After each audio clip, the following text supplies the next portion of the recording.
Assalamualaikum warahmatullahi wabarakatuh. Hai anak-anak semuanya, alhamdulillah hari ini kita bisa melanjutkan kembali kegiatan belajar mengajar kita semuanya. Kemarin kita sudah mempelajari pelajaran IPA tentang perkembangbiakan tumbuhan secara generatif. Kita akan melanjutkan ke materi berikutnya, yaitu kita akan mempelajari bagaimana perkembangbiakan tumbuhan secara vegetatif. Baik anak-anakku semuanya, agar lebih mudah lagi untuk memahami materi yang akan kita pelajari hari ini, tetap Bapak nanti akan memberikan video pembelajaran tentang perkembangbiakan tumbuhan secara vegetatif. Anda perhatikan, lihat, pelajari videonya, pahami videonya, agar Anda bisa pintar, bisa paham materi yang akan diajarkan hari ini.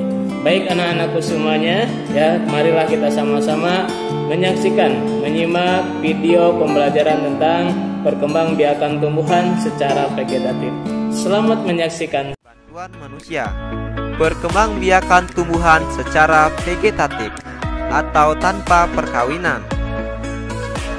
Perkembangbiakan vegetatif alami. Pertama, spora. Spora berfungsi untuk memperbanyak tumbuhan. Fungsi spora mirip seperti biji. Tumbuhan yang berkembang biak dengan spora, misalnya paku dan lumut. Selanjutnya, umbi lapis. Umbi lapis adalah tumbuhan muda yang baru tumbuh dari bagian tubuh induk tumbuhan. Contoh dari tumbuhan yang berkembang biak dengan umbi lapis, misalnya bambu, tebu, dan pohon pisang. Akar tinggal. Akar tinggal atau rizoma merupakan batang yang tumbuh menjalar dalam tanah. Beberapa contoh tumbuhan yang berkembang biak dengan akar tinggal, misalnya jahe, kunyit, kencur, dan lain sebagainya. 4. Umbi batang. Umbi batang adalah batang yang menggembung dan tumbuh di dalam tanah. Salah satu tumbuhan yang berkembang biak dengan umbi batang misalnya umbi jalar. 5. Umbi lapis. Umbi lapis sebenarnya merupakan lapisan-lapisan daun yang mengelilingi batang. Contoh tumbuhan yang berkembang biak dengan umbi lapis yaitu bawang. 6. Umbi akar. Umbi akar berasal dari akar yang berfungsi untuk menyimpan cadang makanan. Contoh tumbuhan yang berkembang biak dengan umbi akar, misalnya wortel. 7. Tunas adventif. Tunas adventif adalah batang yang menggembung dan tumbuh di dalam tanah. Contoh tumbuhan yang berkembang biak dengan tunas adventif, misalnya tanaman cocor bebek.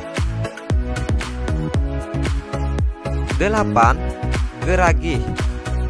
Geragih adalah batang yang menjalar di dalam atau di atas permukaan tanah.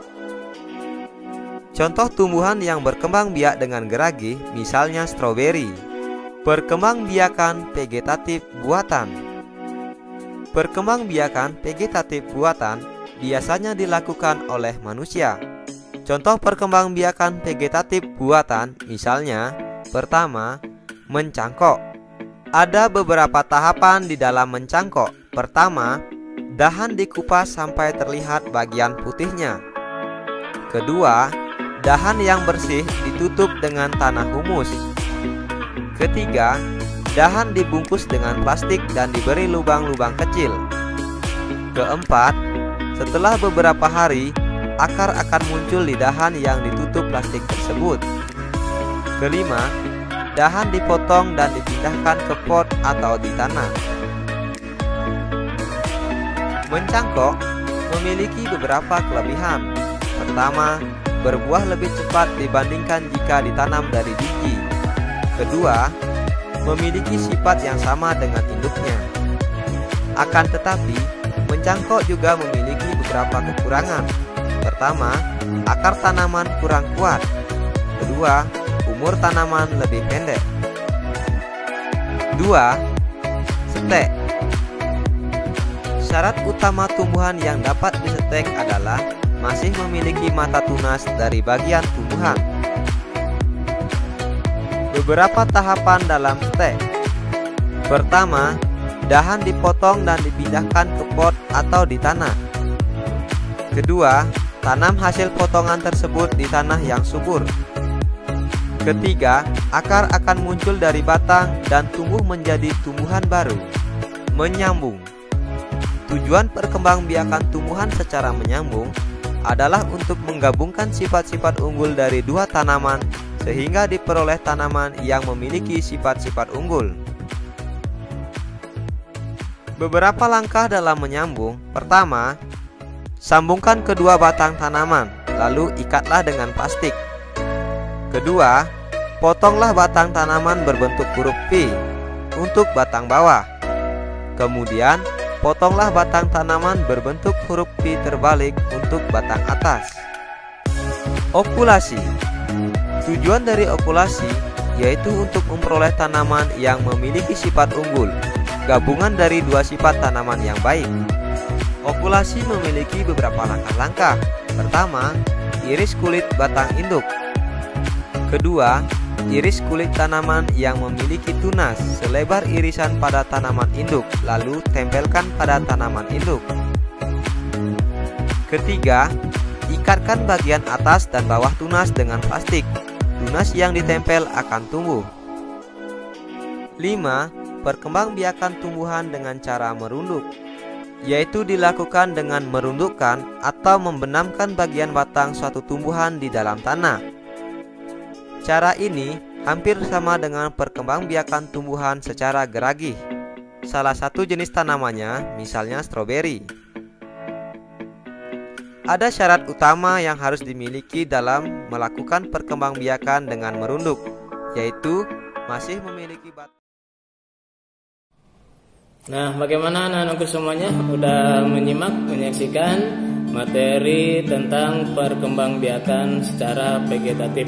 Silakan oleh Ananda pelajari kembali. Kalau belum mengerti, belum paham materi tentang perkembangbiakan vegetatif, silakan untuk memutar kembali videonya ya. Nah, baik anak-anak semuanya, kalau sudah selesai, sudah paham, tugas berikutnya Ananda yaitu menulis di buku tulis, yaitu bagaimana cara atau mengidentifikasi cara perkembangbiakan vegetatif pada tumbuhan. Silakan oleh anak-anak kerjakan itu semuanya ya. Selamat mengerjakan, mudah-mudahan apa yang Ananda dapatkan hari ini bisa bermanfaat bagi kita semuanya. Terima kasih.